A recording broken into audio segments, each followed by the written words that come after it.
I read the paper, I thought it was amazing. The part I didn't kind of understand is what American football had to do with it. So I'll leave it to you to make that clear to us in the next 20 minutes. Thank you.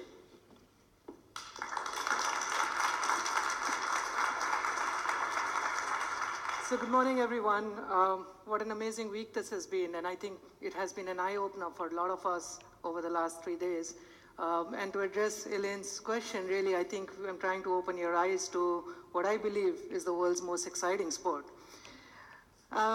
Because we thought, what could be a more appropriate way than to have a first-generation Indian American with a very strong Indian accent and a first-generation Indian Italian with a moderate Italian accent talk to a bunch of market research folks, very geeky, about a very physical sport of American football here in Europe. I started watching this sport when I moved to the US about 8 years ago, and really it has grown for me. For an idea of, for someone who's used to watching a sport for 7 hours a day for 5 days at a stretch, cricket, and then realize that it was a draw and still feel excited about it, I think you can empathize that American football had a lot of interest. If you look at this image over here, this is the quarterback, he's holding the American football. So I know a lot of people say, why is it called a football when you hold it? You need to kick it. Well, it's because it's a 1 foot long ball. And really, he has a lot of options here. If you think of where he could go, and he's playing my favorite team, the Falcons. And really, he could go to the wide receivers towards the either ends. He could go to the tight end who's managed to break through. The running back is kind of also breaking through, and he's got another option there. So there is so much that he could do. There is so much nuance in every, ticking second as he's ready to make that decision. But what that picture does not capture is the dynamism on the play, which is that actually the pass rushers, they manage to break through the pocket and they actually get to him and they sack him. And what could have been a game-winning drive ends up being a loss for this team over here. So if you think about that fact or the aspect of, there are so many sources of the truth, right? And I think in our own worlds and in our own lives, if you look at all the data sources, you've got, internal sales data, you've got industry estimates, there is market share which comes from syndicated sources, you could have some of your usage and attitude studies, as well as there might be ad hoc dipsticks or researches that you could have done. So many sources of the truth, but not necessarily, and I'm sure all of us can empathize, not necessarily all of them point to the same directions at all time. And so, so many versions to the truth. How do we really establish what is the truth? If you go to the client side, and having worked both on the client and the agency side, I think I can give this example. If you go to the client side, the clients will tell you that the ultimate truth is the sales volume. There's no bigger truth than that. What the clients will not tell you is that the sales volumes also hide part of the picture, because it may have sell-in versus sell-out. It may not have, the impact of the inventory buildup, and they'll never admit this, it may not account for some of the volume which is flowing outside of the geography, cross-border movements. If you go to the agency side and they look at the market research data, they'll tell you everything's right, but what they won't tell you is that also could be flawed because of sampling or non-sampling errors. So what we believe is, if you look at all of these data sources, what you need to do is, some of these truths have a greater weightage and some of these truths have a little smaller weightage. You need to almost construct a hierarchy of the truth and construct a flow in a manner where what is a more trusted source of truth starts at the top, and then you start kind of stitching the data together across all your sources, and you allow it to flow as per an algorithm and apportion, the numbers across those lower layers of truth. So to that extent, you do acknowledge and keep all the truths, but you are actually also building and constructing data that everyone can relate to, because now you've got one source of an understanding which synchronizes with a broad set of understanding with the organization. So going back to my football analogy, I mean, if you think about football, so much strategy, so much violence. Someone called it as a mix of, like chess on steroids, or a mix of chess and WWE. I believe, Vittorio, that indeed it is the best, the greatest sport on earth. What do you think about my truth on that? Why don't we ask the audience, who believes that football is the best sport on earth? Say yes. Yes. Okay, let's try one more time. And Marco, give me the drums. Who believes that football is the best sport on earth? Oh, we are all on the same page. We all agree. And specifically, this is my hometown soccer team from Palermo, and we do wear pink shirts. Yes, we do. But you see the analogy, beyond the joke. We all use the same language to mean different things. And more to the point, as Pavi explained, we have multiple sources of truth. Which one is the truth? Or is there one that is not truth? Well, it's about the hierarchy of truths. And that's the question we were asked by Pavi when he came in. He says, hey, we have a new survey, a new UNA, so we got, guess what? One more source of truth. How do we reconcile all of those? Can you come and help? And the problem with the market, like you explained, is that the vision care industry is very complex. It's a hybrid of FMCG and pharmaceuticals. You need an eye doctor to get the first prescription. But then there is a journey whereby the eye doctor still can play a role, but there are a number of other factors such as retail, direct, online. There are markets where you can actually purchase your contact lenses in vending machines, and some of you may know which ones are those markets. Like Japan, everything can be sold on vending machines. And fashion, people that wear contact lenses, they actually don't need vision correction, but they do it for beauty reasons. So how do we approach this? We turn to our philosophy, which is rooted in system thinking and system control engineering, which at its core is really simple and talks about stocks and flows. It is simple. Consumers make choices. Consumers choose not to use your brand. Consumer choose to use your brand.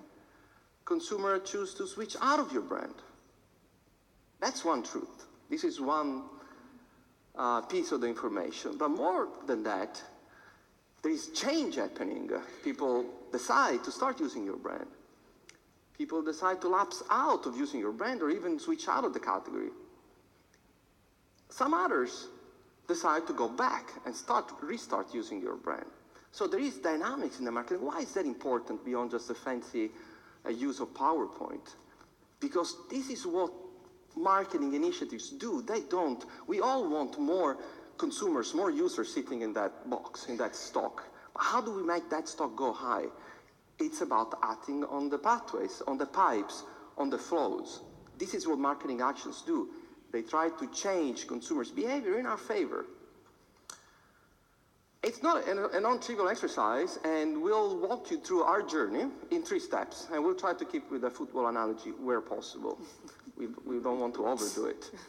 But the first point is, okay, we agree it's about stocks and flows, but what is the right structure that represents our market? And you'll see where we landed, but it's not so straightforward. Because you really need to look at segments that you can impact. It need not be a theoretical exercise. And it needs to be an exercise that also puts a company like J&J with several markets in play on the same place, building a shared mental model so that everybody agrees on the same lenses to look at the market and feel that they do account for their local differences. Where we landed is, and this is illustrative, simplified, but the gist of it is that there are never wearers, people that never wore contact lenses, and within that you got consumers that actually use vision correction tools, glasses,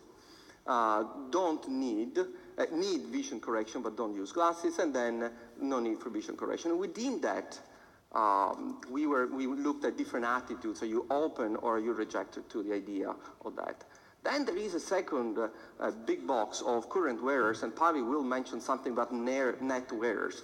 That's what at the end of the day, we want to influence. We want more wearers. net of in and out.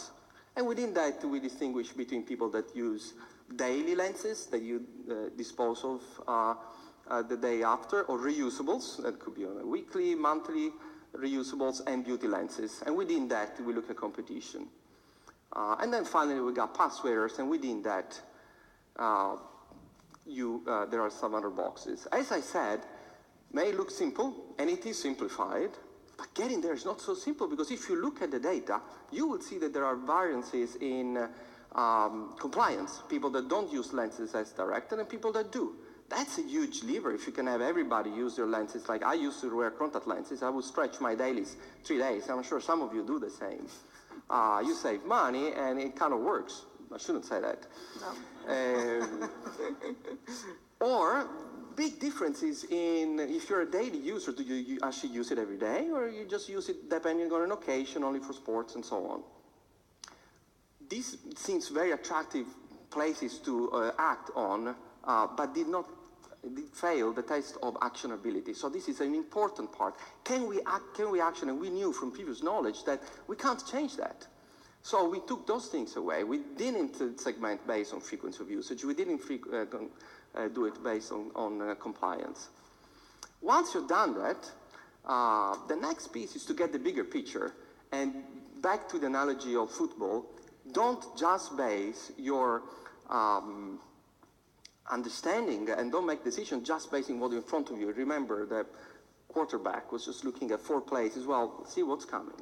And so here are the different pathways or things that are actionable for us as a company that we can actually do something about. The switching from non-user to user, people that actually choose to exit the category and become pass wearers, and see what attitudinal segments, people that actually restart, and Pavi will talk to that, behind the chairs, people that actually switch, which is what we think of most often, right? People that switch brands. And then another interesting one is people that actually try contact lenses but never develop a habit, never really purchase them, and actually become lapsed users right away. Quantifying that picture was an enormously important and not easy exercise. And again, we went back to control engineering systems to make sure that we could use this framework and control engineering to making sure that all the different sources we had, including the new UNA, but sales information, information residing at the channel level, could all be merged together to create a cohesive picture. Because the stocks need to be explained by the change in the flows, and the change in the stocks need to explain our sales. And as we always say, models don't take prisoners. Things need to add up. So that's what we did, and that was the second step. And you're already halfway. In fact, I would say this is the home stretch, because the last thing we had to do is to just answer the question, okay, now that we know the bigger picture, where do we focus? And where do we focus was, we could do some sensitivity analysis using system dynamics modeling and understand what pathways are the most important. Do we want to focus on stopping consumers, with the actions we have, consumers from switching out from the category? Well, that's the value at stake. Do we want to win from competitors? That's more of the incoming mindset. Or do we want to focus on re-winning restarts? That led to 7 truths. I don't know, after this football analogy, how many you're still willing to share, but I'll leave it to you to decide. Sure. So we'll share a few truths over here, and the paper obviously has a lot more detail. What we actually did is, we looked at all the stocks and flows, and we started understanding the picture both on the static as well as the dynamic image. And some of the truths that emerged, some of them is, like we say, insights, a blinding glimpse of the obvious. There is a new cohort of consumers who enter the category every year. While that's not remarkable, what's remarkable is the fact that we call it like vision care. Whether you need vision correction or not, that's a card you're dealt with. Some of you may not want to acknowledge it, and you're kind of trying to do that or put your flashlight on to read, but you do need vision correction, and that's a card you've been dealt with. What you choose to do with it is a consumer choice. And what we realize is over the years, there is enough motivation for people to get into contact lenses, because some people like to go for glasses, for contact lenses, do nothing, or actually go and get a surgery done. So there is a healthy inflow that happens every year. Unfortunately, there is also an equally unhealthy outflow that happens every year. So the net increase doesn't really come through. And what we needed to do is figure out how can we increase that flow and reduce the outflow. The second one that we learned is, all of those inflows that come in do not necessarily come in from completely new to the category. Actually, there is, these are what we call as fence sitters. As your lifestyle and your life stages or your eye physiology changes, your motivation levels and how you interact with the category change as well. And so, simple, very oversimplified analogy. I wanted to get married, look good, look attractive. I didn't like my glasses look. I go into contact lenses. Now I'm married. I've got 2 kids. No one else to, impress, and I'm out of this category, right? So the motivation level change over a period of time. However, if we could trigger or rekindle the motivation, we can get people back. The third one really talked about the fact, which is that, the path to purchase is not an easy process. And for any one of you who've gone through this, exercise of taking an appointment, showing up, getting your eyes checked, going through the training, and then going back to, check whether that worked for you, and then ordering your lenses, it's a very difficult process. However, even within that, 1 in 4 people who go through this difficult journey still drop out. So they don't really formulate a habit. And so we needed to address how can we remove the pain points, how can we handhold people who've made all that effort and stay in. And this actually built the basis for the AccuView experience that we're rolling out to make sure that we address access, fit, and convenience to build a lifetime value of wearers. And the last one over here really talks about the fact that, the category has a lot of headroom to grow. And again, this is not something that is remarkable, but what was remarkable for us is as we managed to piece all these data together, what we uncovered is in the past, we were only focusing on current wearers, so switching, or who we called as considerers. And considerers are people who are considering getting into the category. What we were not doing is talking to people who are non-considerers or rejectors, because we thought that was insignificant. What we found is there were 2 times as many non-considerers than considerers. And we didn't even know what we didn't know because we were never even talking to them. So, so essentially what we then did is, did a lot of qualitative work to start uncovering the motivations and barriers amongst the considerers and the rejectors. And this campaign actually got inspired literally by what happened in the focus group rooms, because someone came up with the idea to say, hey, based on what I'm hearing, these guys don't even know what lenses are. They are aware of the category, but they are being brought down because of the myths of what they think this category is. So just the aspect of giving people lenses to touch and feel and play with moved them across the spectrum from a rejecter to a considerer. And this is a quirky campaign that we built up, so we'd quickly like to take you through this. Oh, no. No! Oh, wow. Hi! Hi. How's it going? Hello. So, have you ever thought about trying contacts? The thought of contacts, they scare me, which is a little bit embarrassing for an adult. However, glasses are definitely a little bit annoying. Very annoying. I've also been told I have beautiful eyelashes, so my glasses kind of cover those up. I have never touched a contact. I feel like the texture would be too rough. It's like putting a turtle shell in your eye. I've never touched a contact in my life. No. I don't think I ever will touch a contact in my life. Steven, can we bring in the contacts? You have them here? Oh, no. No! Oh, no. Oh, wow. Hi, Steve. Oh, I'm not gonna put these contacts in. Steven. Steven. Keith, come get these contacts. You go first. Scary. 3, 2. 1. Oh, I got it. What? That's it.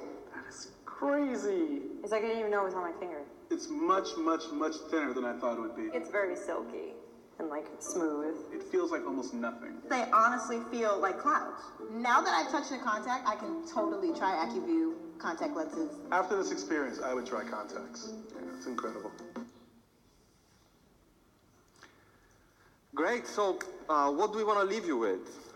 Just as a quick recap, these are the 3 steps we took, and we strongly feel that this was the answer to some of those things that we see at the top of our agenda. How can we swim into other lanes as opposed to just stay in our research lane? Well, help your organization define your playing field, understanding what the hierarchy of truth is with the different data sources, and size each one of those pathways.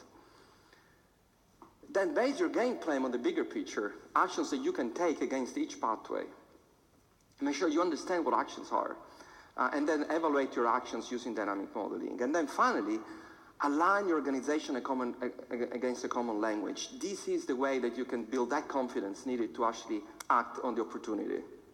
And really, I mean, it's really about uncovering those challenges and opportunities. It's about making those strategic choices on the basis of where you feel you could actually get your growth. And eventually, then it's about socializing this. So a couple of things I want to leave you behind with. Number one, for many, many years, this category was stagnant. This year, in fact, the data has just come through. It's the first time for many, many years when the category has actually grown, net new wearers. Just getting that focus in, making sure that we are looking at getting more inflows, it is working for us. The other thing I want you to kind of think through is we talk a lot about data, analytics, and this entire big data space, but all of that comes to nothing if you don't put it along with humans. So the entire hierarchy of truth, you can't have you can't have a computer model decide the hierarchy of the truth. What you need is that understanding of the art and science and blending it together so that you can really take the business to the next level. Thank you.